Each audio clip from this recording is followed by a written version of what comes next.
nós de Parte Futuro, a tomar nota era de expressão de líder de PPA, onde la duna de conhecer que é parte de Rijkswet, me vai dar uma explicação desse aí. Ora, nossa papia de política diferente e política nova, nós está referindo na laga sensacionalismo umbanda. E tu um trabalho de parlamentário na sério, onde informar o povo a verdade. Último, me vai mencionar, nós temos que o senhor Odibert avisa que não tem nada, não tem texto, não tem nada. Está sendo que verdade, parlamento tem algum governo anterior acaba não está bezig com o texto aqui. Ora, nós dentro do governo, ela continua. Então, está algo novo que o senhor Odibert não sabe. O governo anterior já acaba, e Rijkswet está andando acaba. Algum tempo acaba. O texto não estava, tem um time de Aruba, um time de Holanda, que está preparar o texto não. Nada não cambia. Esse aí está continuar.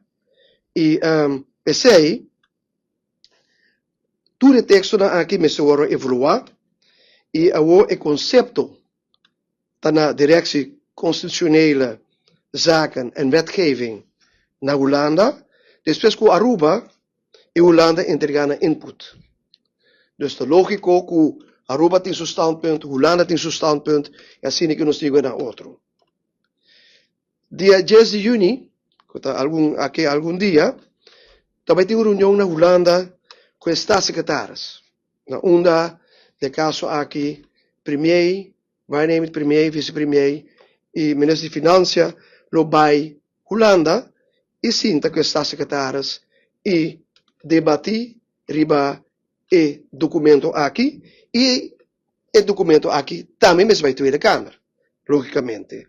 E maneira que queda claro, o documento aqui de Aruba é também do Parlamento. Agora nós temos documento do Parlamento, agora nós como parlamentário, também lemos o documento aqui e também se verdade, o qual está escrito, está algo que nós por byp. E isso é algo que eu quero me clarificar, que bem que a informação, sensacionalismo, menema misa anterior, nós temos que acabar com a questão. Nós temos que começar a educar a nossa comunidade e para a verdade que a comunidade.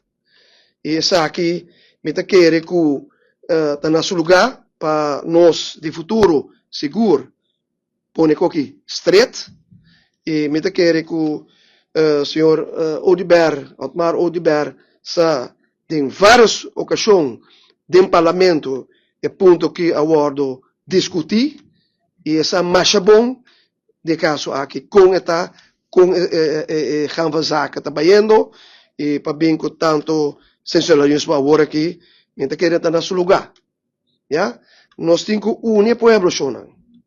Nós temos que unir o povo. Agora aqui, também com a coisa, brua, e com não está bom para o povo, Shonan. Nós temos que unir o povo, nós temos que ter esse povo conjuntamente, e pensei, cada vez com algo assim que vem para adiante, segundo nós, como futuro, está para straight e está direita coisa aqui. E me quero ter mensagem para todos parlamentários que está bem com um estranho, nós de futuro seguro, está para a verdade, e vice povo é verdade. Passou não tem direito a passar é verdade. Não sensação, não carnaval.